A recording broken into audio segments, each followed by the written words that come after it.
Okey, apa khabar? Sihat semua hari ni? Alhamdulillah. Okey, duduk sini. Panas tak?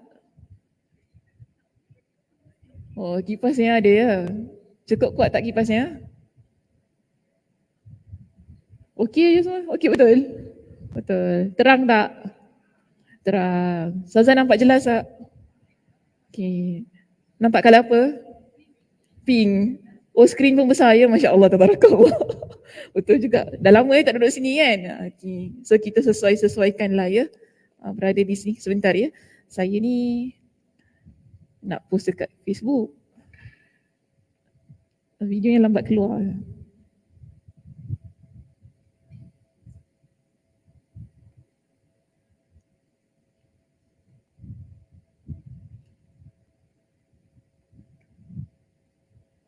Okey, baik. Alhamdulillah hari ini sekali lagi kita bertemu untuk menyambung perbincangan kitab kita, kitab Fawaidul Fawaid yang membincangkan tentang pelbagai perkara berkaitan hukum hakam, terutamanya berkaitan dengan kejiwaan kita ini. Baik, jadi hari ini kita masuk pada bab yang baru, iaitu bab mutiara hati.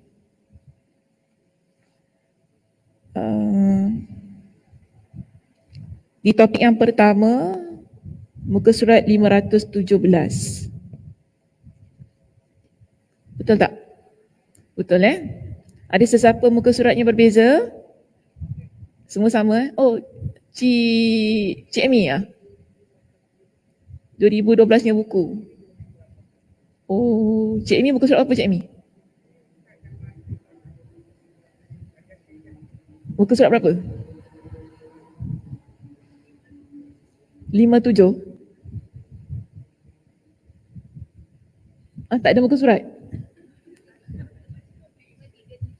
537? Oh, jauh lagi ya. Masya Allah. Atau macam makin tipis je tu kan. Dah nak habis kitab ni Ni nak buka buku baru ke buku lama? Buku lama. Buku lama, buku lama tau. Oh ya. Sikit je lagi ni. Sikit je. Dia belakang tu dah habis dah. Entah. Rasanya mungkin pertengahan bulan 6 kot. Mudah-mudahan lah. Tak apalah, saya pun cakap panjang kan. Satu muka surat pun dah berapa lama, 1 jam lah. Okey, hari ni kita masuk bab yang pertama. Okey, topik kita yang pertama bertajuk memenuhi janji Allah, muka surat 517 pada bab kita yang baru iaitu bab mutiara hati. Perenggan A di situ, agar dapat memenuhi janji kepada Allah. Ketika seorang hamba menginjak usia baligh, maka disuguhkanlah kepadanya sebuah perjanjian yang dahulu pernah diikrarkan pencipta dan pemiliknya kepadanya. Apabila si hamba langsung menerima dan memegang perjanjian itu dengan teguh serta bertekad untuk menjalankannya, bererti dia telah layak menyandang gelar orang-orang yang memenuhi janjinya. Okay, so kita ni sebelum kita lahir, kita ada perjanjian dengan Allah Subhanahu Wa Taala. Ni yang disebutkanlah dalam kitab kita ini. Yang mana dia kata bila kita menginjak usia yang baligh, perjanjian itu ia menjadi sesuatu yang wajib untuk dilaksanakan bagi diri kita ini. Okay, usia baligh tu berapa?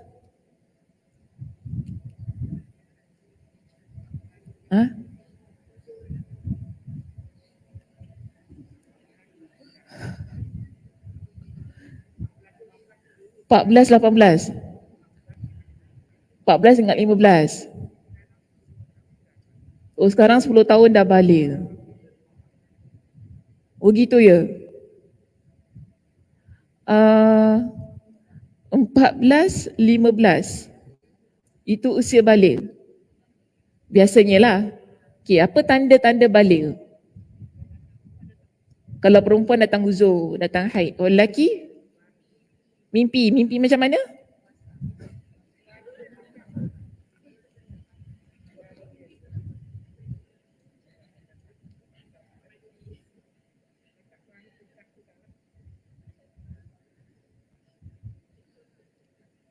Mimpi basah apa bahasa Inggeris Ada tak?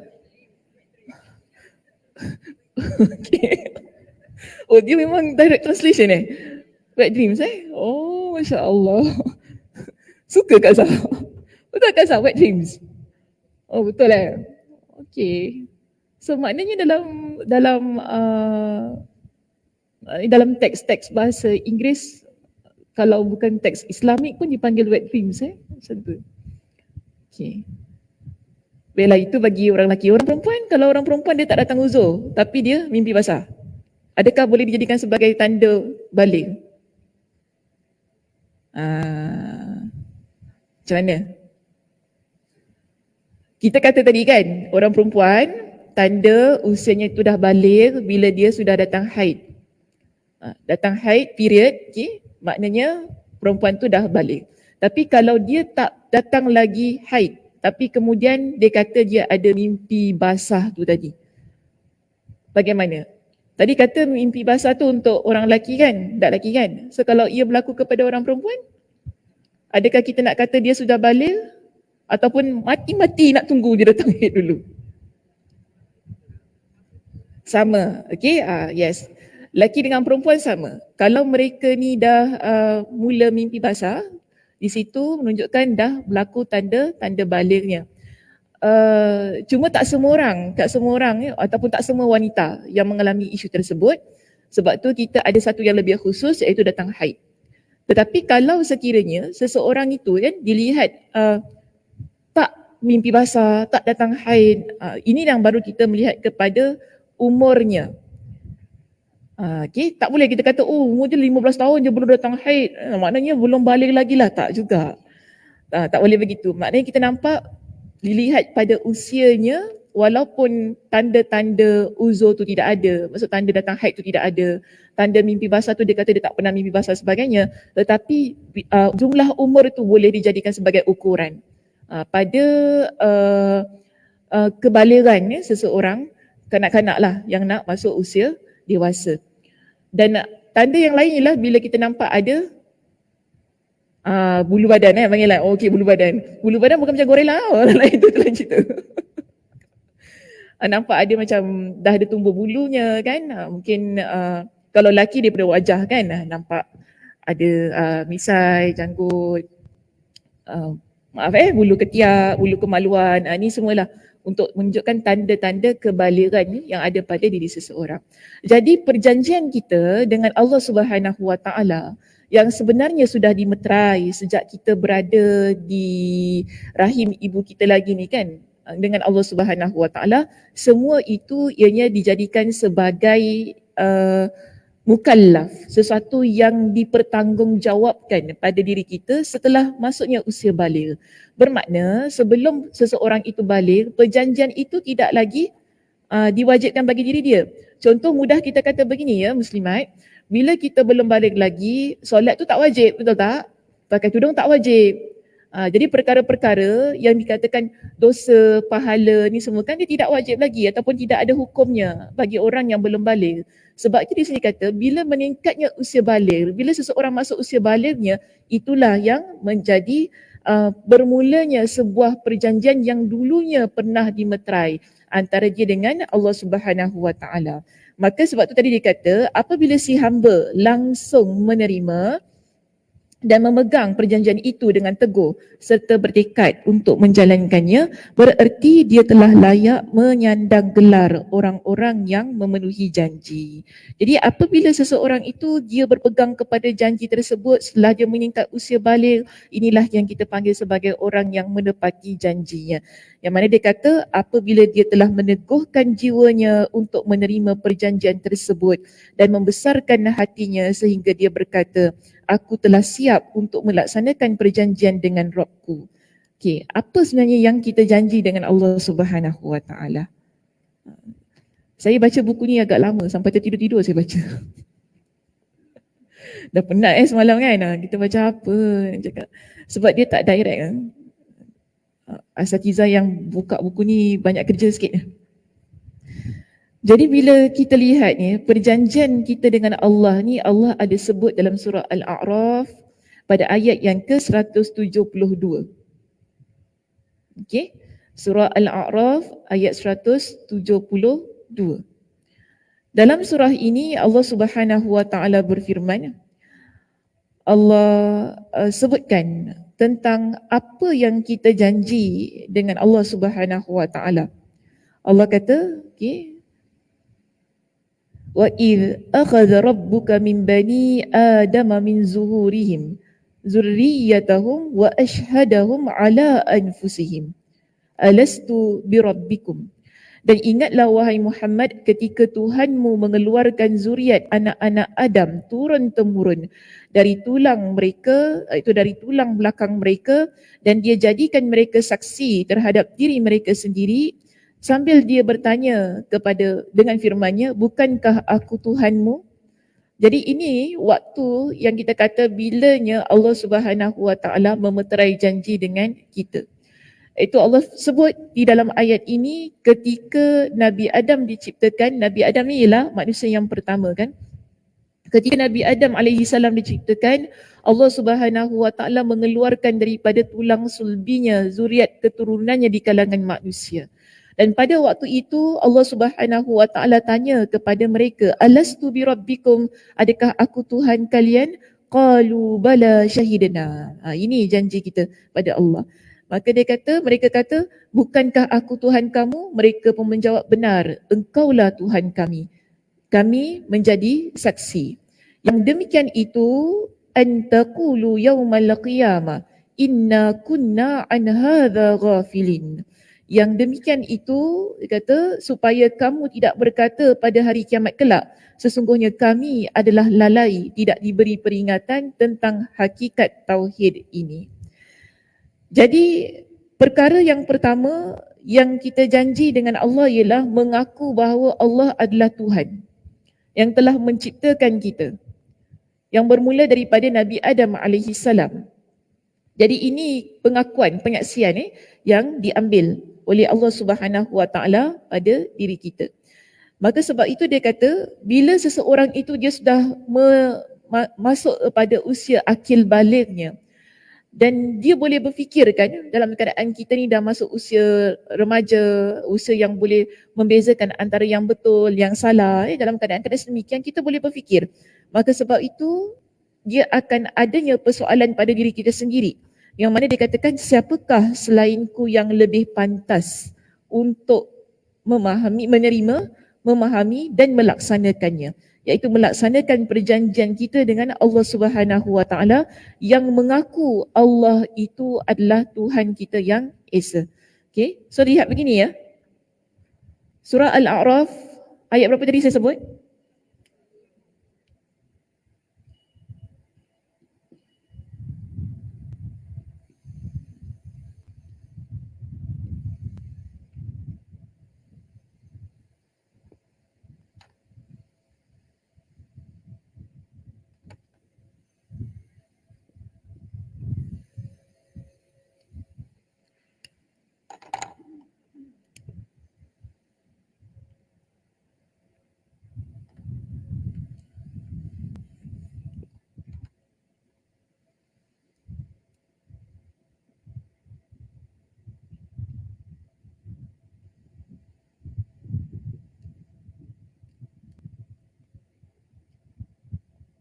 Okay, dalam surah ini Allah ceritakan tentang penciptaan. Okay, penciptaan Nabi Adam, kemudian Allah Subhanahu wa taala beritahukan kepada kita bahawa setelah diciptakan Nabi Adam itu dikeluarkan zuriat keturunannya daripada tulang sulbi dia. Kemudian bila keluarnya zuriat keturunan tersebut, Allah tanya tentang penyaksian. Alastu bi rabbikum, adakah aku Tuhan kalian? Jadi mereka kata apa? Qalu bala syahidna. Betul tak? Betul. Qalu bala syahidna. Ya, kami bersaksi bahawa engkau adalah Tuhan kami. Jadi maknanya sini perjanjian kita dengan Allah, perjanjian manusia dengan Allah sebelum dilahirkannya di sini,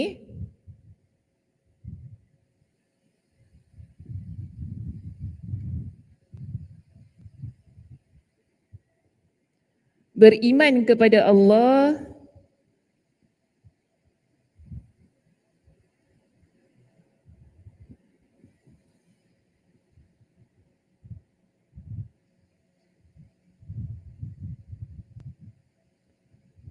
sebagai Tuhannya.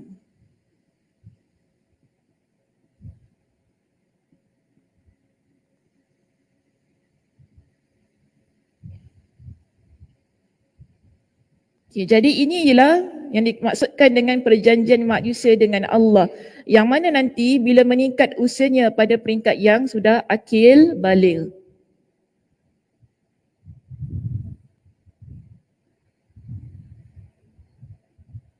Barulah ditetapkan padanya dengan tanggungjawab yang kita panggil sebagai mukallaf. Orang yang sudah ditetapkan pada dia tentang hukum, dosa, pahala. Jadi bila kita kata perjanjian manusia dengan Allah, tadi kan pada dalam kitab itu menyatakan dalam nota kakinya lah kewajipan-kewajipan yang disyariatkan. Bermakna macam ini. Bila kita kata kita beriman kepada Allah, setiap sesuatu yang diwajibkan kepada diri kita, okay, itulah yang kita lakukan. Inilah perjanjiannya. Bermakna bila mengaku Allah Subhanahu Wa Taala itu sebagai Tuhan yang Maha Esa, bila Allah perintahkan kepada kita dengan perkara yang wajib, kita akan taati. Bila Allah Subhanahu Wa Taala perintahkan kepada kita supaya meninggalkan setiap larangannya, kita perlu taati juga. Jadi kita kata macam inilah. Kewajipan-kewajipan yang disyariatkan tidak kira sama ada ia berkaitan tentang perintah maupun tentang larangan.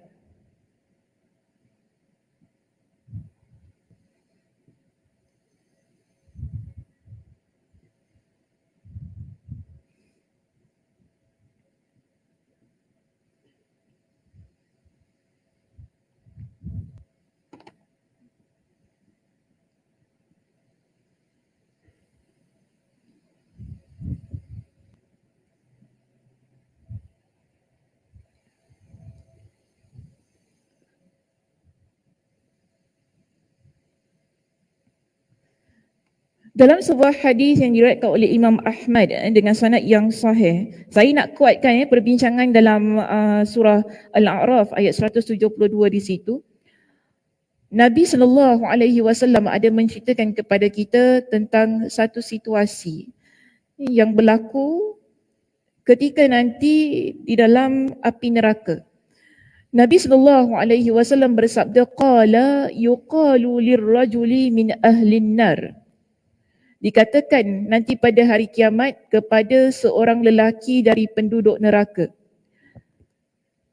Bila masuk dalam api neraka tu, lelaki ini ditanyakan kepada dia dengan satu soalan.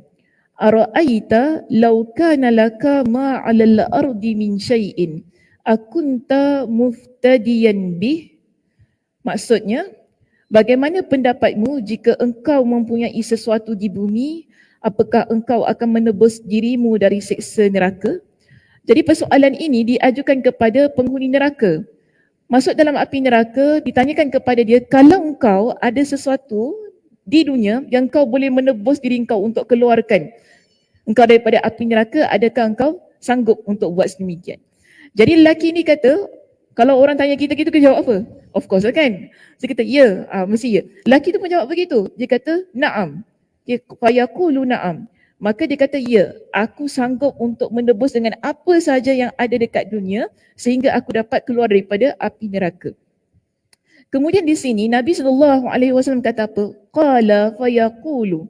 Tetapi diperingatkan kepada lelaki itu tentang dahulu perjanjiannya di semasa dia hidup di atas muka bumi, iaitu semasa dia berada di dunia.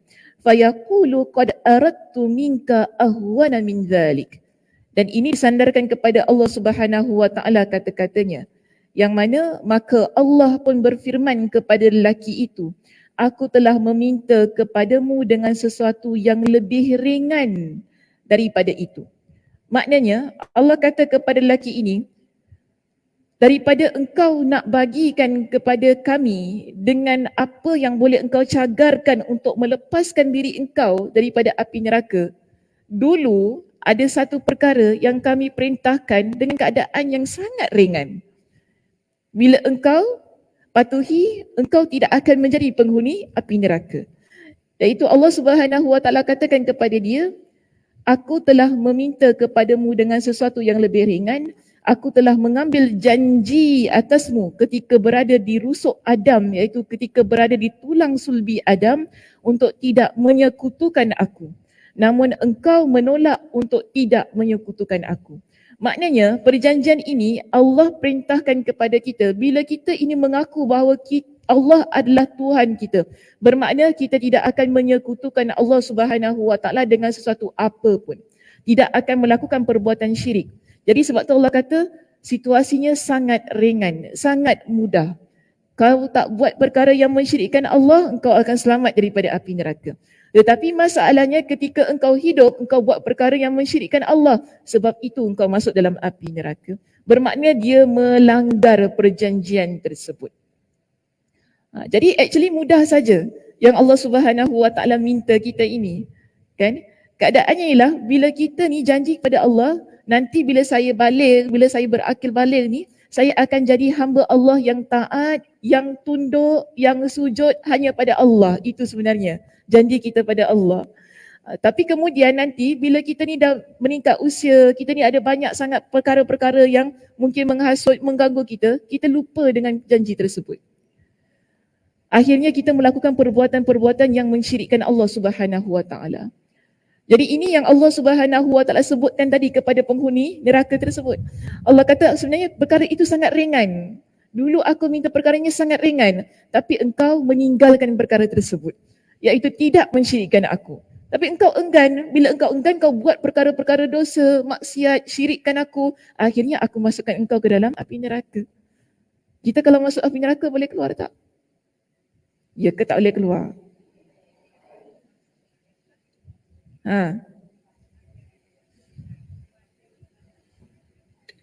Apa dia? Bangun. Macam mana? Oh, kalau ada iman, tak kekal. Iman yang macam mana tu?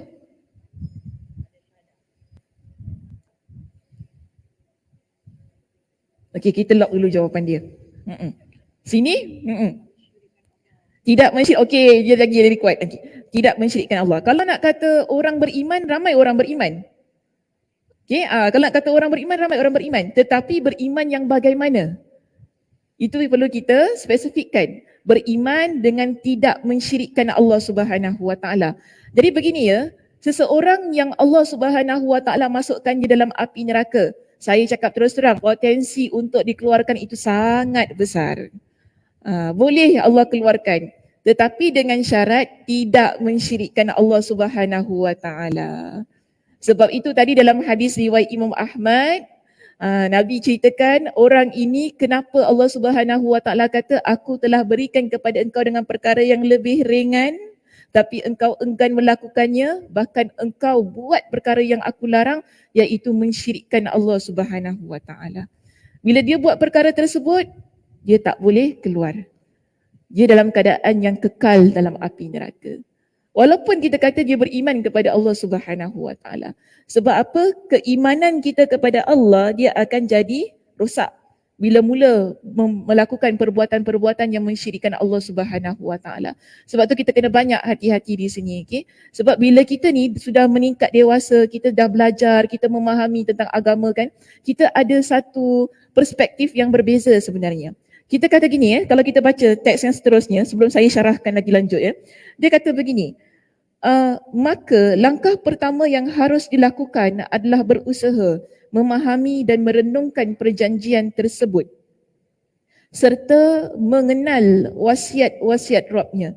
Jadi bila kita dah mukallaf, Allah Subhanahu Wa Taala dah takdirkan usia kita ni panjang, kita dah dewasa kan, kita ada satu keadaan yang sangat penting yang perlu kita perhatikan, iaitu kita boleh faham, kita boleh menerima dan kita boleh memikirkan tentang perkara-perkara yang dijadikan taklifnya pada diri kita.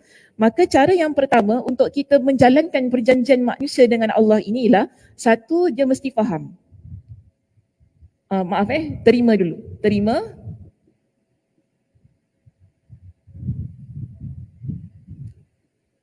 Nampak badan saya tak?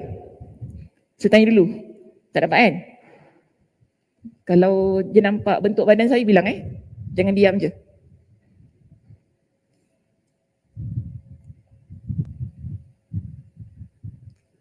terima, faham. Pertama sekali dia mesti terima dan faham. Dan tadi berusaha memahami dan merenungkan perjanjian tersebut serta mengenal wasiat-wasiat.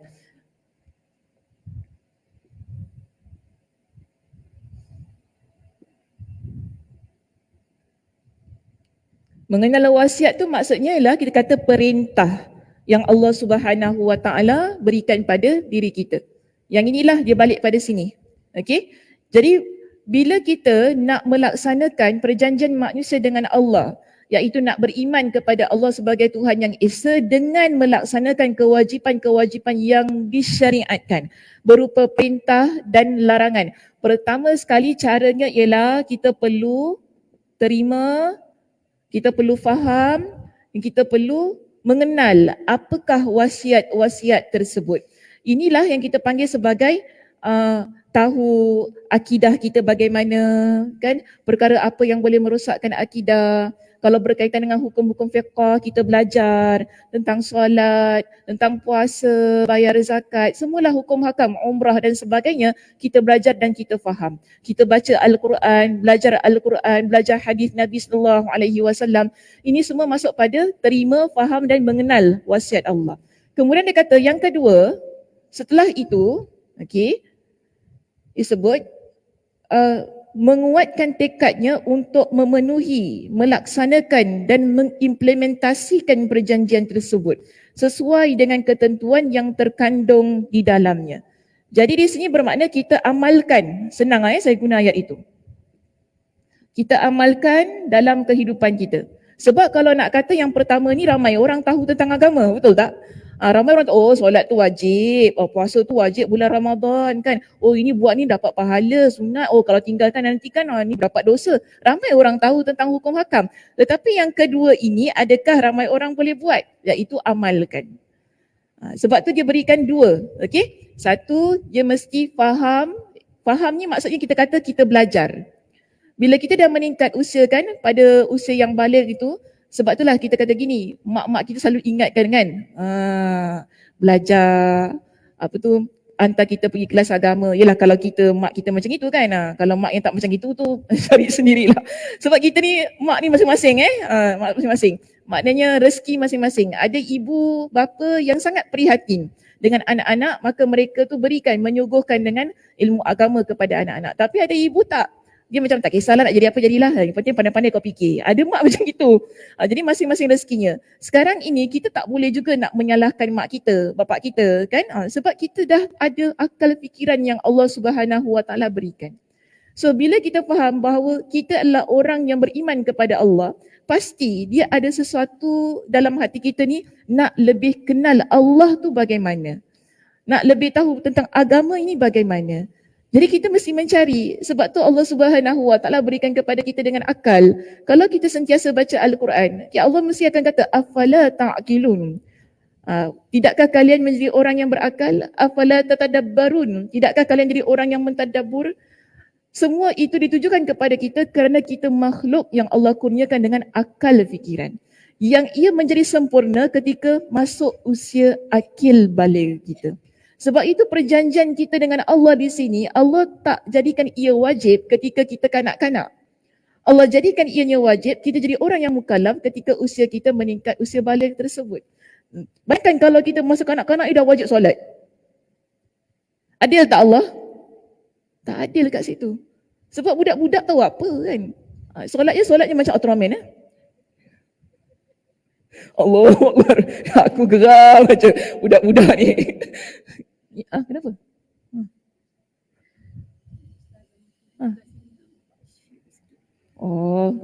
Sebab tu saya kata bilang tak apa, kat tepi tak apa. Dia kalau shoot kat sana. So kita kata di sini, masa kita kanak-kanak kan, keadaan-keadaan yang begini menyebabkan kalau diwajibkan dia tak adil lah. Sebab dia tak tahu apa-apa lagi. Dan dia kalau buat pun dia tak berapa serius dengan perbuatan itu. Yang menyebabkan kita kata kalaulah dia tu tak solat, dia masuk api neraka. Ini perkara yang tak masuk akal. Ya sebab itu di sini dikata bila meningkat usianya yang baligh, barulah dia jadi orang yang mukallaf. Dalam keadaan mukallaf tersebut, orang-orang yang begini Allah Subhanahu Wa Taala tetapkan bahawa dia perlu terima, faham, mengenal wasiat dan dia perlu amalkan apa yang dia belajar dan apa yang dia faham itu tadi. Okey.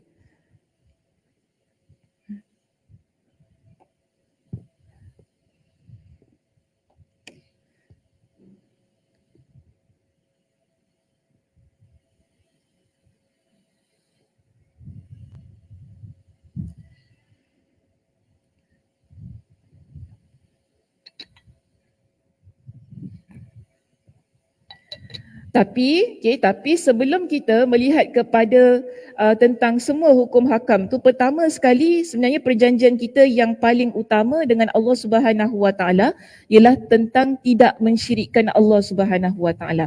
Itu mesti dijaga pertama sekali ya. Sebelum kita nak fikir tentang solat, fikir tentang bayar zakat ke puasa kan, semua perkara-perkara itu pertama sekali yang perlu kita jaga ialah tentang akidah kita. Okay, apa maksud syirik Kak Som? Menduakan Allah. Okey, lagi? Selain itu, syirik maksudnya menduakan Allah. Tak? Tak percaya Allah. Okey. Tak percaya Allah, okey. Kita lock dulu. Lagi kat sini? Ada jawapan Su? Sama. Suka jawab sama kelas ni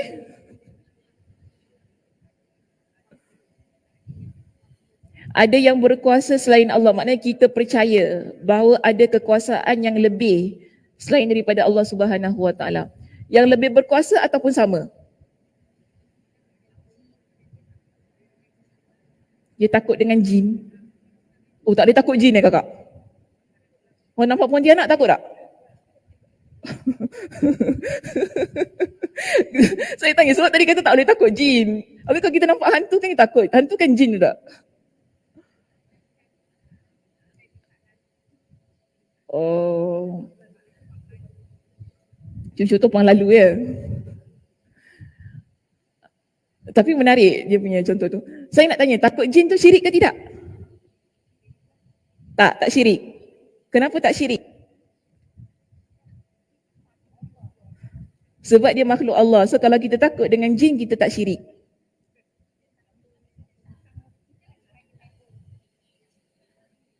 Kita cuma takut je lah. Cuma kita tak mengagungkan dia, minta bantuan dengan dia. Oh, itu baru tak syirik. Saya ada nur sekarang ni.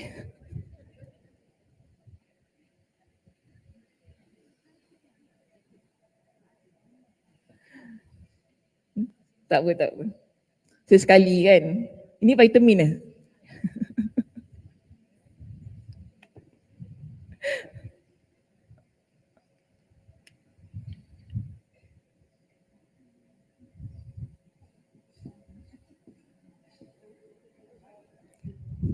Apa dia? Minta something kat pokok? Ada apa dekat pokok tu? Ada jambu?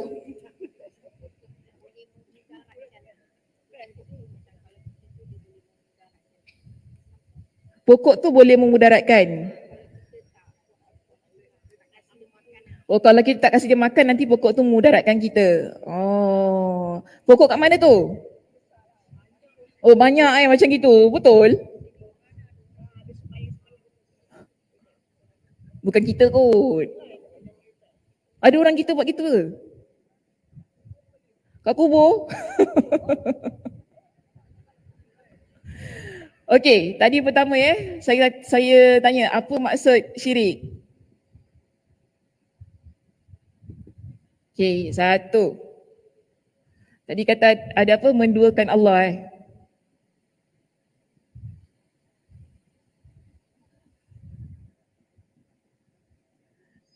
Dua tadi apa? Percaya ada yang lebih berkuasa dari Allah.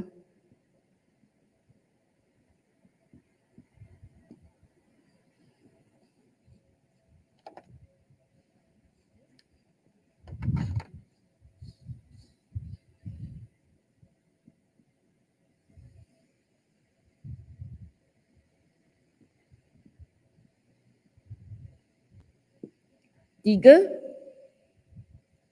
Tadi saya pun sebut tiga. Ke tak ada? Ahli nujum? Bomoh. Sabar. Itu contoh. Itu semua contoh. Sekarang ni definisi. Ini maksud dulu. Okay? Kita pergi pada maksud dulu. 3 ialah tadi yang pakai kacamata cakap apa tadi? Tak percaya dengan Allah. Okay. Sorry panggil pakai kacamata. Ramai orang pakai kacamata. Siapa nama sayang? Yani. Okay, sorry Yani.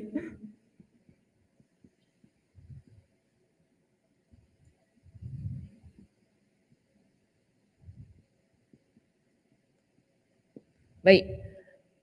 Saya boleh terima tiga-tiga ni. Iaitu pertama, menduakan Allah Subhanahu Wa Taala, percaya yang ada yang lebih berkuasa dari Allah, ataupun kita percaya ada kuasa yang setanding sama dengan Allah Subhanahu Wa Taala. Contoh kita kata kalau Allah Subhanahu Wa Taala tu boleh mengkabulkan doa, pokok ni pun boleh mengkabulkan doa. So ni syirik. Okay, kalau kita kata kalau dekat umrah boleh tawaf dekat Kaabah, okey, dekat kubur ni pun saya boleh tawaf. Ini perkara-perkara yang kita kata syirik. Tidak boleh menyamakan ibadah, ibadah, perbuatan-perbuatan yang kita buat untuk Allah tapi kita buat ia kepada selain Allah Subhanahu Wa Taala. Sebab tu di sini kan dia kata beriman kepada Allah sebagai Tuhan yang esa. Bermakna kalau kita melanggar perjanjian tersebut, kita melakukan perbuatan yang mensyirikkan Allah Subhanahu Wa Taala itu tadi. Okey, syirik ini kita boleh bagikan kepada beberapa keadaan. Satu ialah pada kepercayaan. Okay, yang penting masuk kepercayaan sajalah, saya nak masuk yang lain-lain agak panjang. Okay, bila kita lihat tentang kepercayaan ini, satu perkara yang paling besar ataupun yang paling seringlah dibincangkan oleh Nabi SAW ialah tentang mensyirikkan Allah Subhanahu Wa Taala itu tadi. Maaf saya lupa nak baca dalil tentang mensyirikkan Allah ni. Baik, saya nak baca sebuah dalil daripada Imam Ahmad dengan sanad yang hasan. Nabi SAW bersabda, Nabi kata, "Man 'abadallaha la yusyriku bihi syai'a wa aqama as-salata wa ata az-zakata wa sama ramadana wajtanaba al-kaba'ira falahul jannah au dakhala al-jannah." Nabi SAW bersabda, Nabi kata, "Man 'abadallah, siapa yang menyembah Allah, la yusyriku bihi syai'a, tidak mensyirikkan Allah dengan satu apapun, wa aqamas salah wa ataz zakah, dia melaksanakan salat dan dia menunaikan zakat, wa sama Ramadan, dan dia berpuasa di bulan Ramadan, wajtanabal kaba'ira, dan dia menjauhi perkara-perkara dosa besar." Ini semua kita panggil sebagai perjanjian kita dengan Allah Subhanahu Wa Taala, ya. Okey, iaitu menyembah Allah, tidak mensyirikkan Allah, melaksanakan solat, mendirikan solat, membayar zakat, kemudian berpuasa di bulan Ramadan dan menjauhi dosa-dosa besar. Maka orang ini Nabi kata falahul jannah, dia itu dimasukkan ke dalam syurga. Fasa'alahu mal kabair. Jadi bila orang yang dengar hadis ini tentang wajtanabal kabair di hujung itu, mereka tanya kepada Nabi SAW, "Wahai Rasulullah, apakah yang dimaksudkan dengan al-kabair?" Iaitu dosa besar. Di sini Nabi SAW pun menjawab, Nabi kata begini, faqala syirku billah. Dosa besar ni pertama ialah engkau mensyirikkan Allah Subhanahu Wa Taala. Wa qatlu nafsin muslimah, engkau membunuh jiwa orang Islam. Wal firaru yaumaz zahfi, dan lari dari medan peperangan. So ada 3 lah, actually ada banyak ya tentang dosa-dosa besar ini. Cuma yang saya nak tekankan ialah dosa besar pertama yang disebut oleh Nabi SAW. Dalam banyak teks hadis, bahkan dalam Al-Quranul Karim, menyebutkan tentang dosa besar yang pertama, yang paling besar, yang kalau disebutkan pertama dia mesti syirik. Nabi tak sebutkan tentang perkara yang lain, tapi Nabi akan sebut tentang perkara yang syirik. Contoh, kalau kita merujuk dalam sebuah hadis yang diriwayatkan oleh Imam Al-Bukhari, Nabi pernah mengingatkan kepada kita tentang hal ini. Yang mana Nabi kata, ala unabbi'ukum bi akbaril kabair. Tidakkah kalian, aku kabarkan kepada kalian dengan dosa besar yang paling besar. Kita kata dosa tu dah besar, tetapi dia ada yang paling besar lagi. Begitu. Okey. Jadi Nabi kata ala unabbiukum bi akbaril kabair, tidakkah kalian aku kabarkan kepada kalian dengan dosa besar yang paling besar? Mereka pun kata qulna bala ya Rasulullah. Mereka kata ya wahai Rasulullah, kabarkanlah kepada kami. Qala, Nabi pun beritahukan kepada para sahabat, al-isyraku billah. Pertama sekali, dosa besar yang paling besar ialah mensyirikkan Allah Subhanahu wa taala. Dan yang kedua, Nabi kata apa? Wa uququl walidain, dan menderhaka kepada kedua ibu bapa. So di situ sebelum menderhaka kepada kedua ibu bapa yang dilihat sebagai dosa besar yang paling besar, Nabi menyebut al-isyraku billah, mensyirikkan Allah sebagai dosa yang pertama. Begitu juga ya, kalau kita lihat di dalam Al-Quranul Karim, ketika Allah Subhanahu wa taala membincangkan tentang syirik ini, Allah lihat ia sebagai dosa yang tidak terampun. Dalam surah An-Nisa pada ayat yang ke-48, Allah Subhanahu wa taala berfirman, okey, surah An-Nisa ayat 48.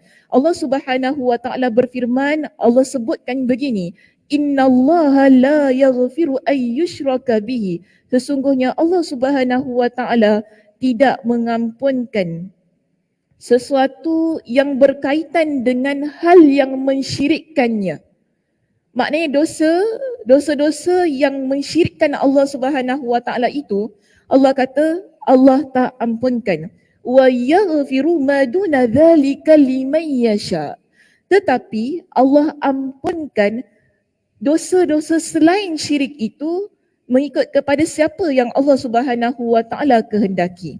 Kemudian dalam ayat yang sama, surah An-Nisa ayat 48 itu, Allah Subhanahu wa taala berfirman, Allah kata, "Wa may yusyrik billah faqad iftara ithman 'azima." Siapa yang dia mensyirikkan Allah, maka dia itu telah melakukan satu dosa yang sangat besar. Ithman 'azima. Allah kategorikan dosa syirik itu sebagai dosa yang paling besar.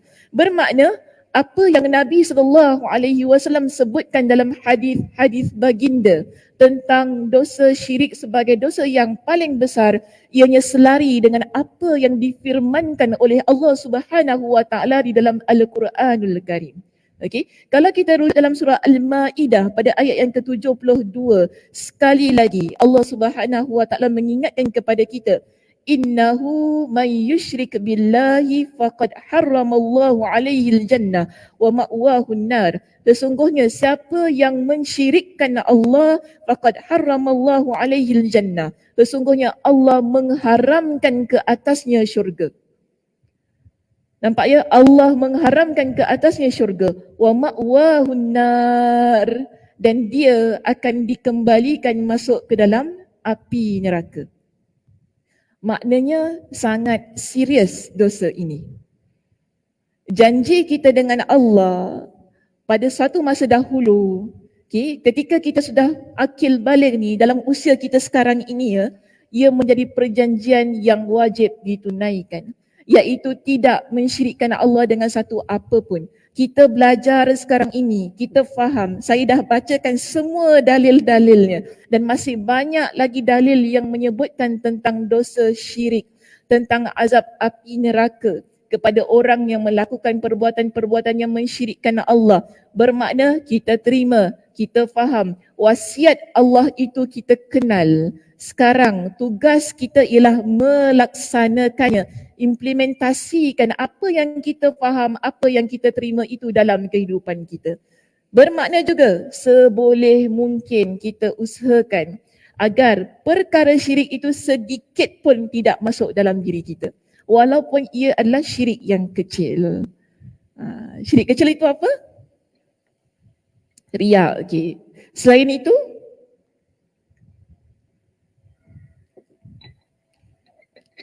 apa beza syirik besar dengan syirik kecil?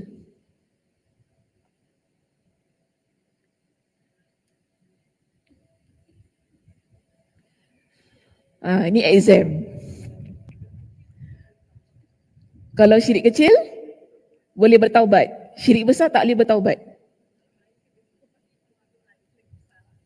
Macam mana je?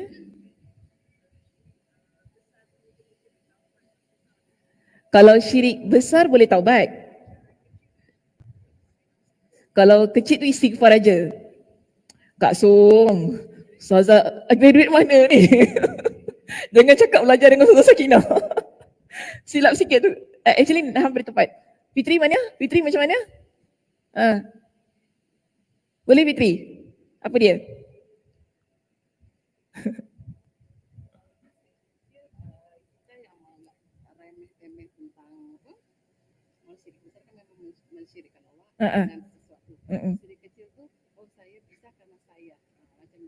Syirik kecil kerana kita boleh. Jadi kalau syirik besar?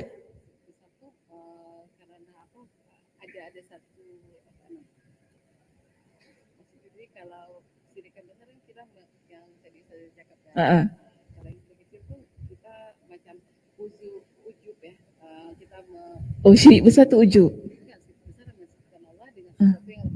Oh, syirik besar mensyirikkan Allah dengan sesuatu yang lebih berkuasa. Tapi kalau syirik kecil, kita ujub, kita riak tadi Oh, okey. Peh. Boleh cuba? Siapa nak cuba? Siapa nak cuba? Lagi untuk memperhalusi lagi jawapan tu. Saya tak kata Fitri salah ya. Saya pun tak kata Kak Som salah. Cuma dia perlu diperhalusi. Pergi sini pula.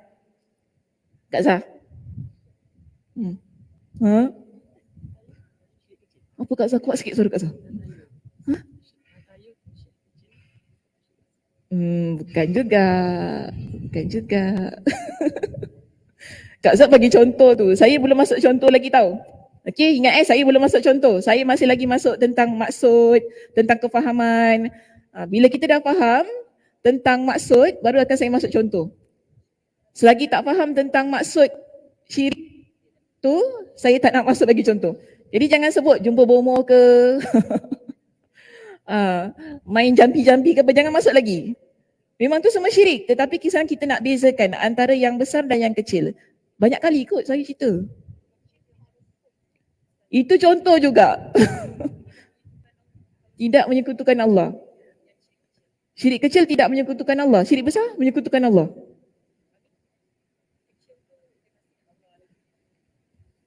Kecil tu masih? Oh, kecil tu masih lagi ada keimanannya kepada Allah. Tapi kalau besar tu memang langsung sudah hilang keimanannya kepada Allah. Okey, cantik. Saya boleh terima jawapan tu. Baik, kita nampak gini ya, kena faham ya. Kita kata, oh dia buat perkara syirik, dia buat perkara syirik. Tapi adakah semua orang kita boleh hukum dia sebagai orang yang melakukan dosa besar? Ini kena faham. Sebab bimbang-bimbang nanti kita akan mula memberi hukum yang salah kepada orang yang melakukan perbuatan dosa syirik. Jadi dosa syirik ni ada dua, satu besar, satu kecil. Kita pergi kepada yang kecil terlebih dahulu. Bila kita kata dosa itu adalah dosa syirik yang kecil, orang yang melaksanakannya, dia masih lagi meletakkan kebergantungannya kepada Allah. Dia masih ada rasa macam Allah itu Tuhan saya. Okey, masih lagi beriman kepada Allah. Cuma dia kata apa yang saya buat ini cuma sekadar usaha sahaja. Biasa kan kita dengar macam gitu kan. Oh tak apa, ni usaha je, tak salah kan. Saya beriman pada Allah, saya tak syirik. Ada orang kata gitu kan. So, kalau begitu situasinya, kita kata mereka ini melakukan syirik yang kecil. Tetapi bezanya kadang-kadang dosanya sama. Tetapi dia masuk kepada syirik yang besar. Syirik yang besar ini ialah bila dia menafikan langsung tentang kekuasaan Allah. Memang dia buat itu, dia beriman dengan perbuatan tersebut dan dia kata Allah tidak memberi kuasa pada perbuatan ini. Akhirnya dia menolak keimanan kepada Allah, kosong jiwanya daripada Allah Subhanahu Wa Taala, barulah kita kata orang ini berada dalam keadaan kategori syirik yang besar. Okey?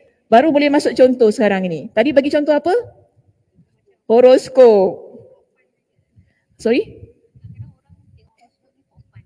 Yes, orang tengok horoskop for fun. Itu syirik kecil ke syirik besar? Syirik kecil. Tapi boleh buat tak? Walaupun ia kecil, tak boleh. Kita baca horoskop kan? Biasa-biasa baca horoskop dulu. Biasa. Mengaku biasa. Oh. Mana-mana ada, tak apalah tu masalah dia. Kita baca for fun kena tak pada diri kita? Nampak tak? Kadang-kadang kena. Kita baca horoskop tu mula-mula for fun kan, betul tak?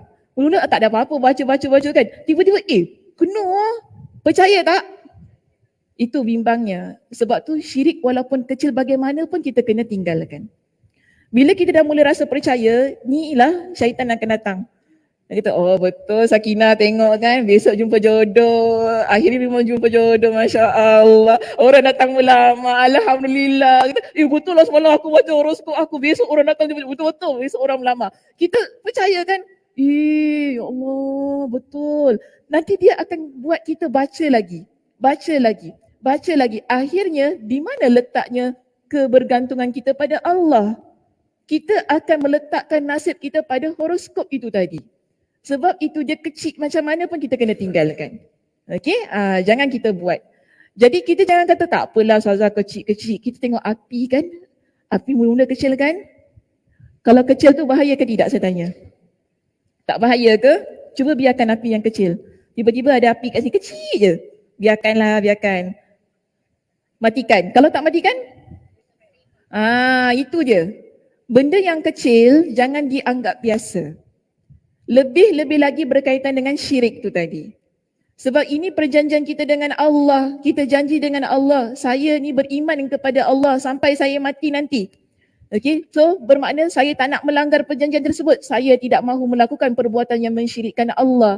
Bila kita janji dengan hal yang sedemikian, dia besar ke, kecil ke, kita wajib tinggalkan. Jangan kita mengambil ia dengan pandangan yang remeh, sambil lewa, lalu akhirnya kita pun buat. Contoh lagi satu, kita kata pakai tangkal. Kan? Ini pun perkara yang kadang-kadang orang mengambil ia sambil lewa. Dan kita ada anak-anak kecil kan, bahaya ya, jangan kita pakaikan dengan apa-apa tali dekat tangannya. Kan? Nanti ada dipasangkan dengan tali warna hitam lah, warna biru lah, warna pink lah. Ada ke tali warna pink? Kuning kalau pink tu saya lah. Warna pink lah apa kan. Kita tengok baby, kenapa dia pakaikan tali kan? Oh ni tak apa ni untuk pendinding. Baby tak tahu buat apa-apa. Tak boleh gitu kita. Kita nak dinding baby kita, boleh aja. Bacakan Qul huwallahu ahad. Kan? 3 kul. Kita baca kat tangan kita. Kita sapu pada baby tersebut. InsyaAllah. Nabi dah ajarkan kepada kita dengan doa-doa pendinding. Nabi dah ajarkan kepada kita bagaimana nak dinding diri. Kenapa kita nak guna perkara yang boleh mensyirikkan Allah Subhanahu Wa Taala? Kadang-kadang perkara syirik itu dia bermula daripada diri kita. Okey, yang mana kita ajarkan kepada anak-anak kita. Sebab kita ibu tahu dekat rumah. Biasanya mak, anak-anak ni akan tengok mak. Kalau bapak tu jaranglah anak-anak tengok kan. Tapi mak ni menjadi role model kepada anak-anak. Mak yang menjadi pendidik kepada anak-anak. So kita patut kita kata kita stop the cycle. Kita hentikan benda yang mungkin dulu mak kita ajar, nenek kita ajar. Takkan kita pula nak, dah tahu sekarang benda tu syirik kan, kita pula nak teruskan perkara tersebut. Kita perlu hentikan. Ia mesti bermula daripada diri kita. Kita kata tak apalah, itu nenek moyang saya. Betul tak? Itu nenek moyang saya. Dia nak ajar ke nenek moyang saya bomoh. Takkanlah saya nak pergi mewaris sendiri bomoh. Betul tak? Tiba-tiba kan, aku bomoh, semua keturunan aku mesti bomoh. Sakinah satu pun jadi bomoh. Sedap punya. Kita belajar agama, kita sekarang ni tahu perjanjian kita ialah dengan Allah, bukan dengan jin. Okey, perjanjian kita dengan Allah bukan dengan jin. Kalau kita berjanji dengan jin, bermakna kita ni ada kepercayaan jin itu lebih kuat daripada Allah. Masuk kepada syirik lagi. Kena ingat itu. Jadi kita ni kalau nak ada rasa didinding lah contohnya kan. Rasa diperhatikan oleh Allah Subhanahu Wa Taala, ia mesti dengan amal ibadah kita. Bukan dengan objek, dengan benda-benda. Letak apa penyapu kat belakang pintu apa nak halau lipas boleh tak apa, boleh kalau halau lipas okey saja. Tapi kalau dengan kepercayaan saya letak ni nanti kalau benda-benda jahat nak masuk ni dia tengok penyapu tu dia takut dia tak masuk. Kalau gitu situasinya kita tak kata itu sebagai sesuatu hal yang mendatangkan faedah. Bahkan kita mengaku bahawa penyapu lidi itu yang memberi kuasa. Sedangkan yang berkuasa ialah Allah Subhanahu Wa Taala dan ini syirik. Tetapi kita kena lihat jugalah syiriknya bagaimana. Yalah memang letak penyapu lidi, bukan kita kata penyapu lidi itu berkuasa totally kan. Saya tetap percaya pada Allah, ni semua atas izin Allah Subhanahu Wa Taala. Biasa ayat gunakan. Tak apa Ustazah, kita je pakai je tangkal. Apa-apa nak jadi semua atas izin Allah Subhanahu Wa Taala. Memanglah kita kata begitu. Tetapi syaitan suka kepada perkara yang mensyirikkan Allah Subhanahu Wa Taala. Bila kita mula buat, syaitan dekat pada kita, dia datang pada diri kita, dia akan mula bawa kita masuk kepada syirik yang lebih besar. Kita sebenarnya yang membuka ruang kepada syaitan itu untuk dia ini buat kita memiliki akidah yang tercemar. Nabi SAW ingatkan kepada kita, kita semua ini dilahirkan dalam keadaan yang hanif. Hanif tu maksudnya suci, bersih. Tapi kemudian syaitan datang, dia merosakkan akidah kita. Syaitan itu datang, dia mencemarkan akidah kita, dia buat kita jadi orang yang kufur, buat kita jadi orang yang syirikkan Allah Subhanahu Wa Taala. Syaitan, dia sebenarnya kalau tak kita ni tak keluar daripada agama kita pun dia no hal. Tapi kalau kita dah buat perkara syirik, bagi dia, wah ini best. Lagi senang. Okey? Kita kadang-kadang nampak kan, orang murtad tu lah yang paling berdosa besar tu kan. Orang yang tinggalkan agama ni lah, yang tukar agama ni lah yang paling dosa besar. Kita nampak begitu. Tapi kita lupa tentang bagaimana amalan kita sebenarnya. Ada tak amalan kita yang dicampuri dengan perkara-perkara yang mensyirikkan Allah? Kalau kita buat bermakna itu lebih mudah untuk syaitan. Tak perlu tukar agama. Tetapi kalau engkau dah buat perkara yang mensyirikkan Allah, mudah untuk aku jadikan engkau orang yang tinggalkan Allah dan percaya kepada sesuatu yang lebih berkuasa. Sebab tu kita kena tinggalkan. Tadi kan bagi contoh apa? Mula-mula tadi Kasum bagi contoh apa? Horoskop kan? Okay, lepas tu kita bagi contoh apa tadi? Pakai tangkal. Ada lagi contoh? Bomo? Bomo. Ada bomo putih, bomo hitam ke? Ada Dua-dua boleh ke? Bomo putih boleh? Oh saya bomo putih. Boleh Cik Mi? Cik Mi asal muka sedih Cik Mi? Ngantuk Cik Mi? Bangun. Bangun! Saya dah bangun ni Cik Mi. Cik Mi dah blur-blur Cik Mi. Cik Mi.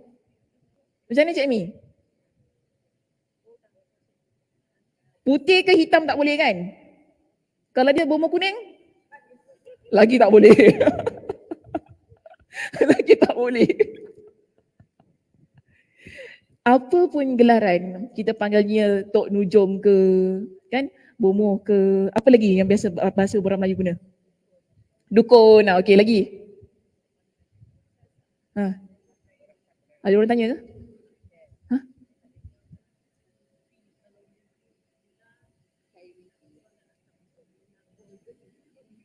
Mimpi ular lepas tu?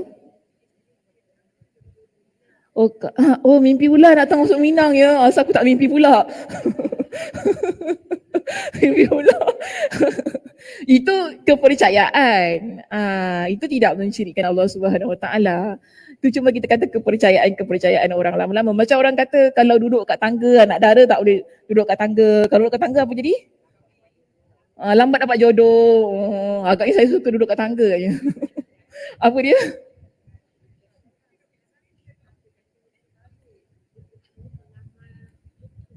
Pengamal ruqyah. Okay. Jadi, adakah dia bomo? Apa dia?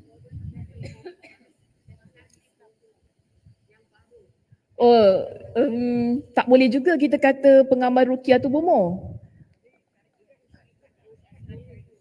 Apa dia? Kalau dia berilmu, sebab dia kena lihat dulu bagaimana cara dia merawat. Ni dah macam cerita merawat orang lah pula. Saya cuma nak cerita syirik je. Cuma nak kata macam gini. Jauh pula perginya tu kan. Inilah semua cakap pasal bomoh. Kalau yang ruqyah tu tak ada masalah. Dia merawat yang digunakan caranya sebagaimana yang diajar oleh Nabi SAW. Cuma kadang-kadang kita bimbang jugalah. Mungkin dia bukan peruqyah yang betul kan. Dia scammer pun kan. Dia gunakan perkataan ruqyah tu untuk dia kenakan kita supaya orang pergi dekat dia berubat. Tapi kalau cara dia baca tu ialah betul kan. Ayat-ayat Al-Quran, dia baca hadis-hadis Nabi SAW untuk merawat. Yes, kita kata ini adalah peruqyah. Boleh. Tapi kalau dah memang namanya peruqyah, nama masih lagi jampi apa Kak Som? Mambang tanah. Orang ada saka kena, ni cerita apa ni? Ya Allah ya Tuhan. Ya Allah ya Tuhan. Ni cerita apa ni? Orang ada saka. Kenapa? Kesian lah. Tak boleh apa.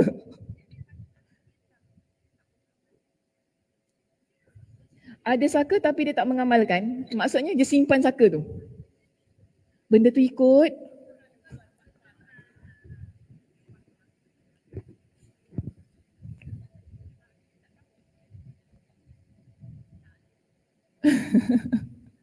Kalau dia ada saka tapi dia tak amalkan, tapi benda tu ikut dia.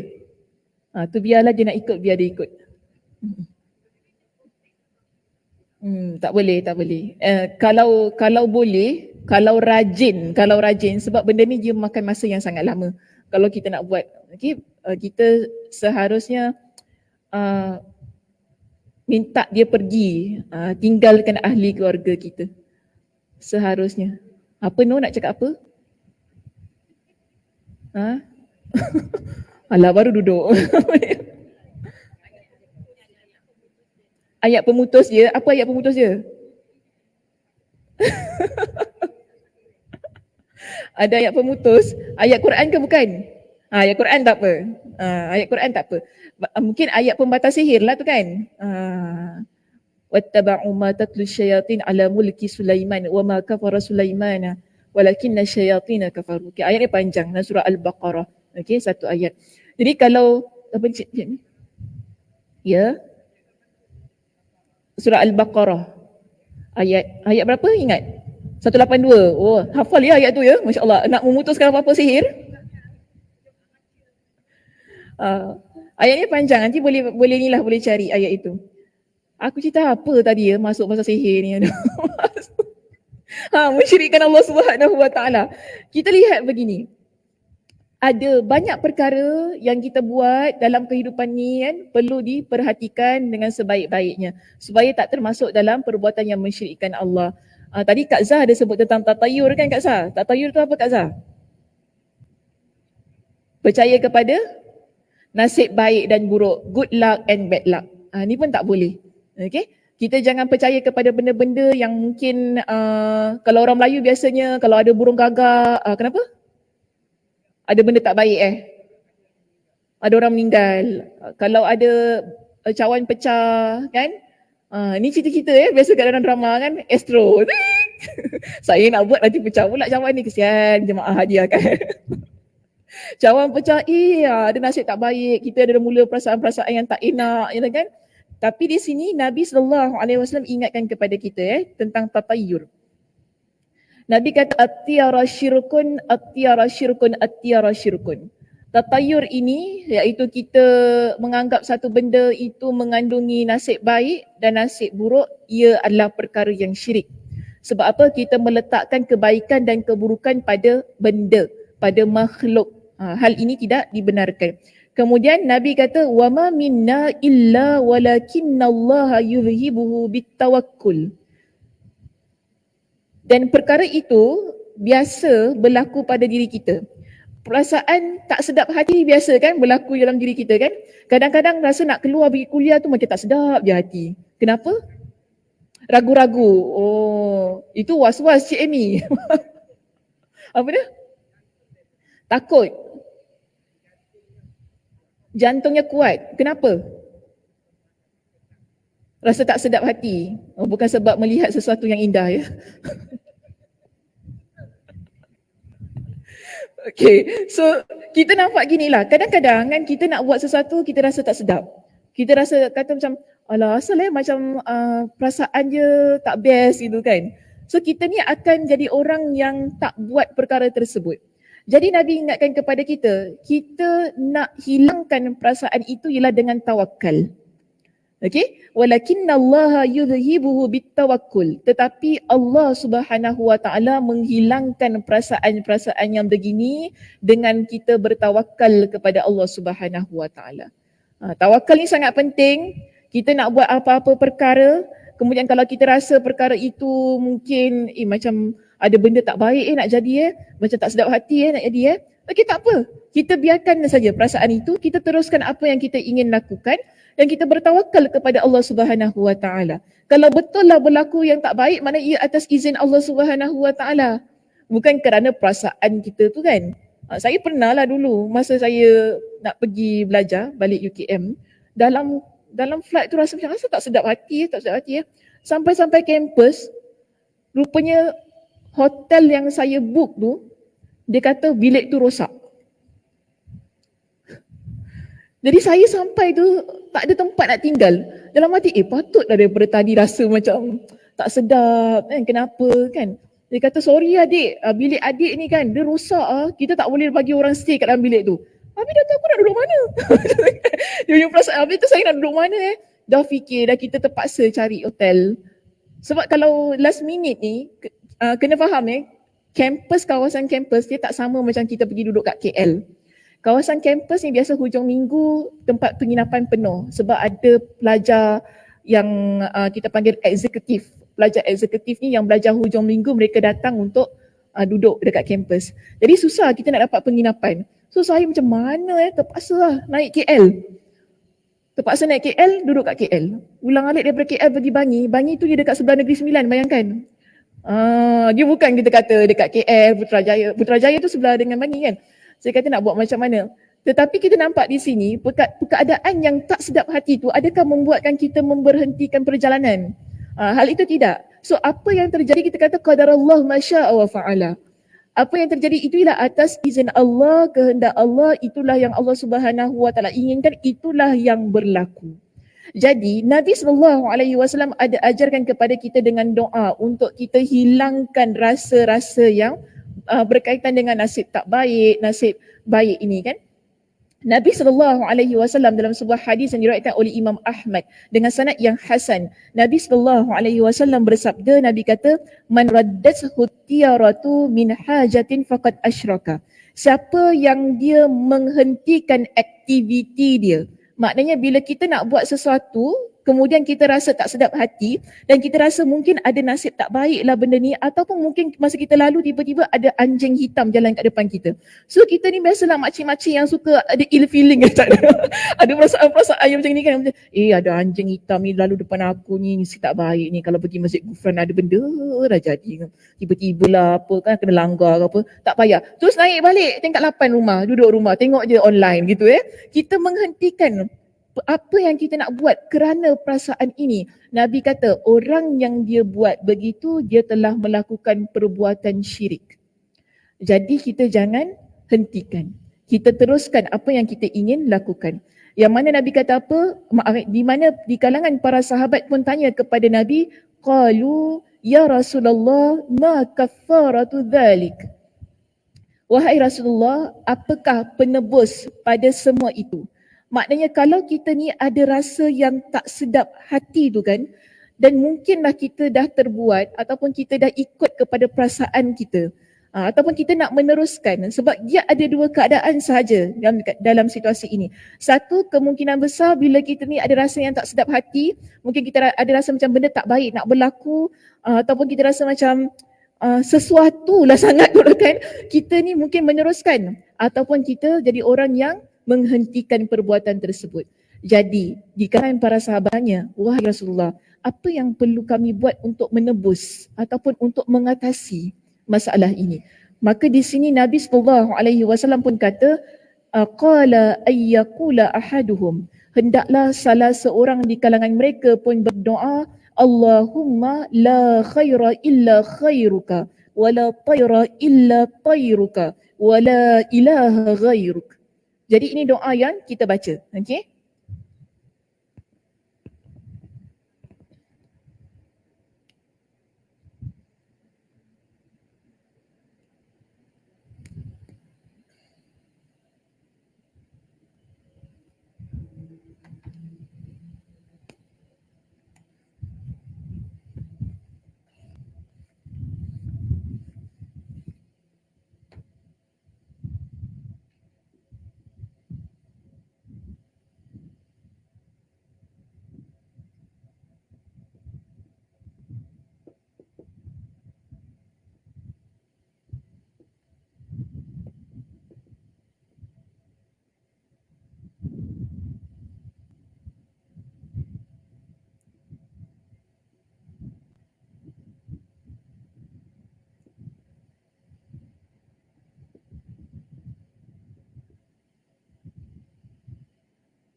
Okay, ini doanya yang Nabi ajarkan kepada kita untuk kita baca.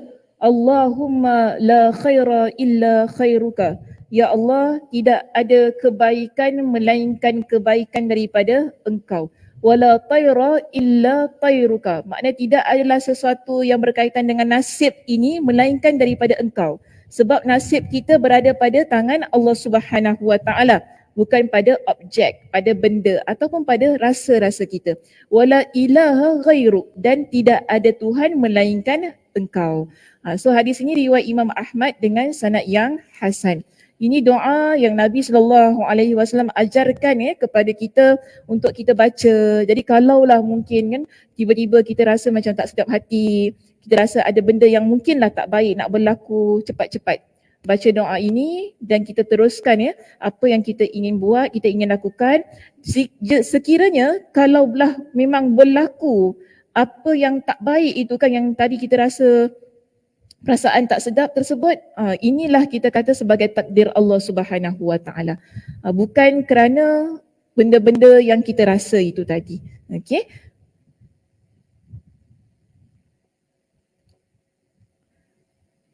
So itulah bagaimana kita mengimplementasikan apa yang kita faham tentang wasiat-wasiat Allah Subhanahu Wa Taala berkaitan dengan perjanjian itu. Senang kata ialah kita menjadi seorang muslimah yang berusaha menjaga akidah agar perjanjian kita dengan Allah Subhanahu Wa Taala dapat dijaga dengan sebaik-baiknya, ianya tidak rosak sehinggalah kita meninggal dunia. Okey, saya teruskan pada perenggan yang berikutnya. Dengan melakukan upaya tersebut, upaya tu maksudnya ialah yang pertama dan yang kedua tadi, berusaha memahami dan merenungkan perjanjian, kemudian tekad untuk melaksanakan. Okey, dengan melakukan upaya tersebut, maka hatinya dapat memahami hakikat perjanjian itu beserta segala ketentuan yang terkandung di dalamnya, dan pemahaman tersebut akan memunculkan semangat dan gairah baru yang berbeza dengan semangat dan gairah semasa kecil, iaitu atau sebelum baligh, yakni sebelum menerima perjanjian tersebut. Kita faham macam inilah, masa kita kecil-kecil memanglah mak kita katakan jangan jumpa bomoh, jangan jampi-jampi kan. Masa tu kita tak faham lagi. Masa kecil-kecil tu perasaannya cuma dengar masuk telinga kanan, keluar telinga kiri macam tu kan. Oh, mak pernah cakap gini, mak pernah cakap itu. Tapi bila kita dah dewasa, bila masa kita dah balik ni, cara kita memahami apa yang kita dengar dulu pasti berbeza. Bila kata tentang syirik, kita dah mula ada rasa takut. Masa kita budak-budak tak rasa takut kan, oh syirik gitu kan. Tapi bila kita dah dewasa, kita dah faham, kita dah belajar, kita dah tahu dalilnya, kita dah tahu apa kesannya bila melakukan perbuatan syirik dan apa kesannya bila kita ni melanggar perjanjian tersebut. Kita dah jadi orang yang takut dan berusaha untuk menjaga janji. Jadi ini beza masa kita kecil dan sesudah kita dewasa. Ketika kita balik itu tadi. Sebab itu di sini bila kita belajar, pembelajaran itulah yang mengubah perspektif kita tentang apa yang dulu masa-masa kita kecil kita faham dan kita tahu. Contoh lain boleh saya berikan, dulu kecil-kecil kita solat, tapi ada tak sama dengan sekarang kita solat? Beza kan? Dulu kecil-kecil solat macam mana? Yang penting buat kan, sebab mak kita suruh kita buat. Kalau tak buat mak kita marah kita kan, tak apalah yang penting buat. Kita baca bismillah kan, dalam hati tak baca pun.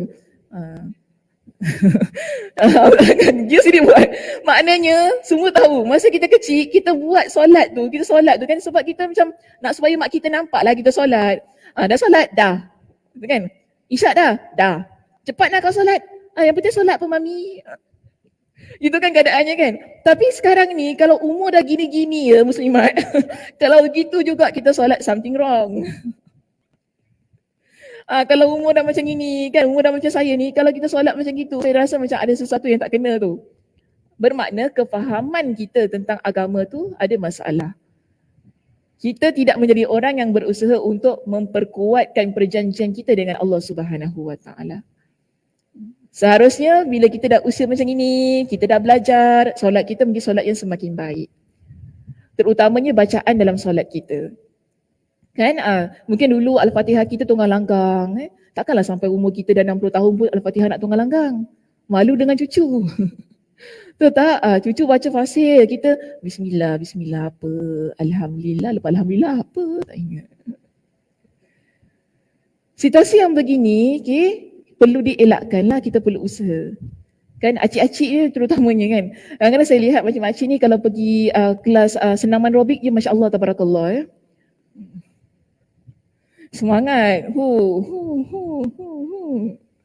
Lagu dandut pun gelek juga makcik-makcik. Sakit pinggang pun sakit pinggang juga. Suruh masuk kelas Quran, oh lidah dah keras. Lidah dah keras, lidah acik keras, tak boleh dah sebut ain gerah tak boleh. Tapi kalau pergi senam aerobik, ya Allah, keras-keras pun boleh jadi lembut. Pelik saya. Sebab tu kita ni, bab-bab agama ni kita perlu lebih ke depan. Okey? Minta maaf ya kalau terasa. Bab-bab agama ni perlu lebih ke depan. Kita perlu lebih mementingkan bab agama. Bukan saya kata tak boleh senam aerobik, silakan nak senam aerobik, senam kebaya, senam abaya pun silakan. Dipersilakan, yang penting tempat ini tertutup. Jangan diperlihatkan ya tubuh badan anda kepada orang lelaki. Nak goyang macam mana goyanglah cik, tak kisah pun, tapi jangan tunjukkan dengan orang. Saya tak boleh. Okey, kita sebolehnya kita jagalah bumper depan belakang. Minta maaf ya saya sebut begitu. Kan, jaga supaya dia tidak diperlihatkan. Dah tahu besar tu jagalah. Macam gitu keadaannya. Kadang-kadang makin besar makin tak nak jaga. Biarlah dah besar, nak buat macam mana. Orang tengok-tengoklah mata dia. Itu juga kadang-kadang masalahnya, kita ni makin tua makin masalah. Kalau aku cakap ada je. Kita cakap ada je lawan orang tua ni kan. Kalau ni orang muda cakap pun kena dengar juga cik. Jangan cakap mentang-mentang saya muda tak boleh dengar cakap saya. Sebab kita kena jaga jugalah. Sebab beginilah, kita selalu beralasan, oh cik dah tua Ustazah, tak ada orang nak dengan cik. Tak apalah, bumper depan dan bumper belakang orang nak tengok-tengok je lah. Siapa nak dengan cik? Betul cik, tak ada orang nak dengan cik, saya faham.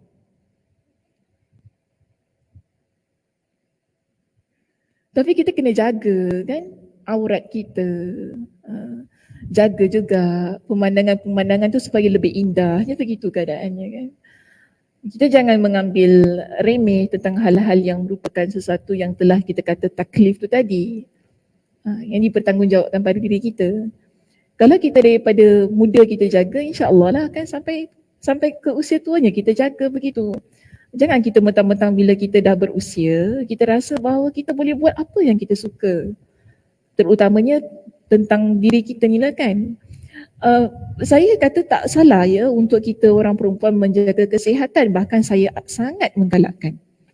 Saya sangat menggalakkan bersenam, kan, berlari-lari anak, buatlah apa-apa yang kita rasa boleh memberikan badan kita ni bergerak. Sebab kita perlukan banyak movement sekarang ni kan. Jadi cumanya dia mesti, kalau untuk orang perempuan ni dia ada spesifik yang perlu kita jaga. Iaitu diri kita, tubuh badan kita perlu diperhatikan. Jagalah kan, walaupun masjid yang buat, minta maaf masjid-masjid di Singapura. Kadang orang bagi, alah masjid yang buat, Zaza boleh buat kat expo. Boleh buat, tapi jangan masukkan dekat live. Boleh. Semua perempuan buat, tak masalah. Tapi jangan di live-kan, jangan buat live streaming. Sebab kita ni kena jaga muslimat-muslimat kita. Jaga tubuh badan mereka, jaga pergerakan mereka. Bukan kita kata orang perempuan kalau dalam TV kena tegak je gini kan. Kalau gitu susah mengajar tegak je. Ya, bismillahirrahmanirrahim. Alhamdulillah. Kita orang perempuan kena tegak. Ini problem pula. Tak ada movement kan. Saya pun banyak bergerak tu. Sebab tu kadang-kadang saya jaga juga, jangan nampak badan aku. Kita kena banyak bergerak. Jadi macam orang nampak kan hidup satu kat depan. Kalau tak macam mati. Tunggul ke boleh tu mengajar kan. Aku pergi kelas Ustazah Sakinah, ya Allah ya Tuhan, aku tegak je kau. Tak faham aku. Mentang-mentang masuk FB Live tegak je gini. Tak nak gerak. Susah juga kita kan. Yang mana boleh jaga, kita jaga. Begitu keadaannya. Okey? Yang tak perlu ditunjukkan, jangan ditunjukkan. Senangnya sedemikian. Saya cerita pasal apa sampai masuk bab ni? Okey, terus. Lalu dengan adanya semangat dan gairah yang baru ini, tentang yang masa kecil berbeza, yang masa besar kita berbeza. Okey, lalu dengan adanya semangat dan gairah yang baru ini, ia boleh lepas dari keluguan masa kanak-kanak dan kepatuhan terhadap tradisi dan kebiasaan masyarakat. Bersabar dalam meraih cita-cita yang mulia dan boleh menyingkap tabir kegelapan menuju cahaya keyakinan. Hingga dengan kesabaran dan kesungguhan itu, akhirnya dia memperoleh kurnia yang merupakan pemberian Allah kepadanya. Berdasarkan huraian di atas difahami bahawa, kita tutup ya perbincangan kita pada pagi ini. Berdasarkan huraian di atas difahami bahawa tahapan pertama yang harus dilalui seseorang untuk meraih kebahagiaan hatinya adalah memiliki telinga yang mahu mendengar dan hati yang mahu memahami apa yang didengar. Kita nak ada kebahagiaan pada jiwa kita, pertama kita perlu pastikan telinga yang Allah berikan kepada kita ini ialah telinga yang sedia mendengar tentang agama, tentang ayat Al-Quran, tentang hal-hal berkaitan hukum hakam agama ini. Bila telinga itu sedia mendengar, inilah yang dikatakan hati itu juga sedia untuk memahami apa yang didengarnya. Kalau setakat dengar tetapi hati kita tak menerima, itu juga kita kata bermasalah. Sekarang ni kita nak ada jiwa yang tenang, jiwa yang lapang dalam keadaan kita mengamalkan agama kita.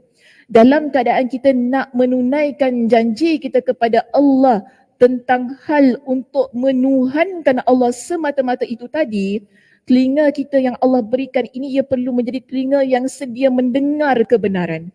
Hati yang mahu memahami kebenaran. Tetapi kalau kita ni asyik mendengar kebenaran namun kita cuma memekakkan telinga tu tadi kan.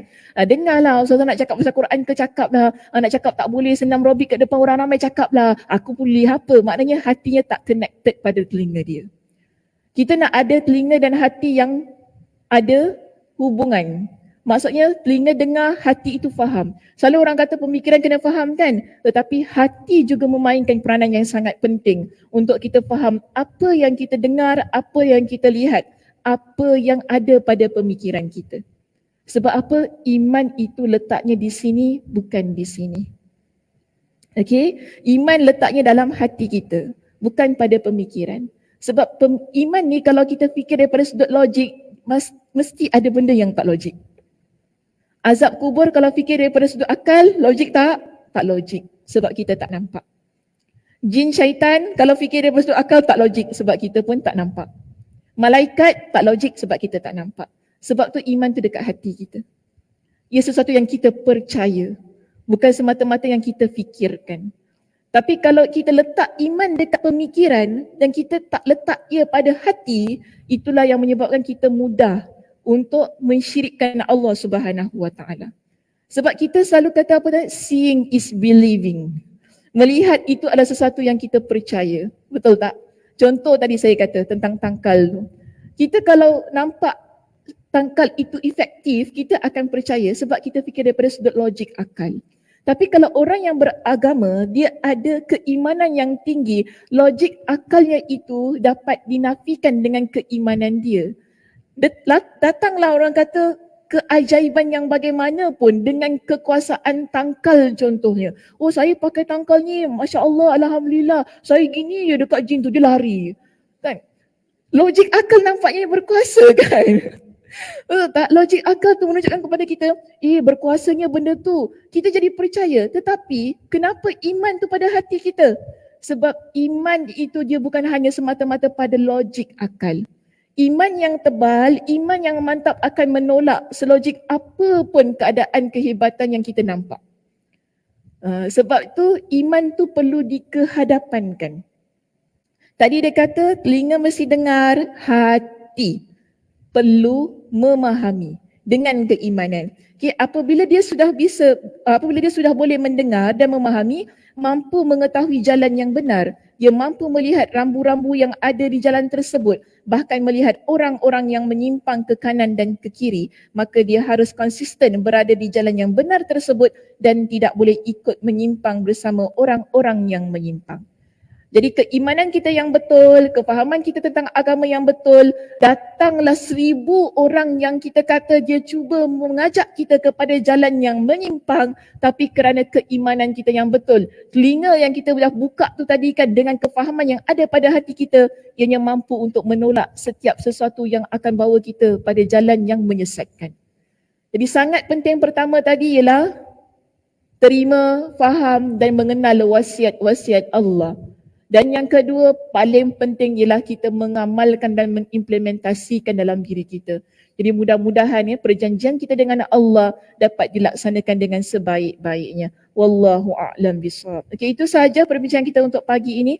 Terima kasih di atas perhatiannya. Mudah-mudahan Allah Subhanahu Wa Taala memberikan kepada kita dengan kefahaman, kekuatan, kelapangan masa untuk terus-terusan beribadah kepada Allah Subhanahu Wa Taala. Saya tutup dengan tasbih kafarah. Subhanakallahumma wa bihamdika asyhadu an la ilaha illa anta astaghfiruka wa atubu ilaik. Assalamualaikum warahmatullahi wabarakatuh.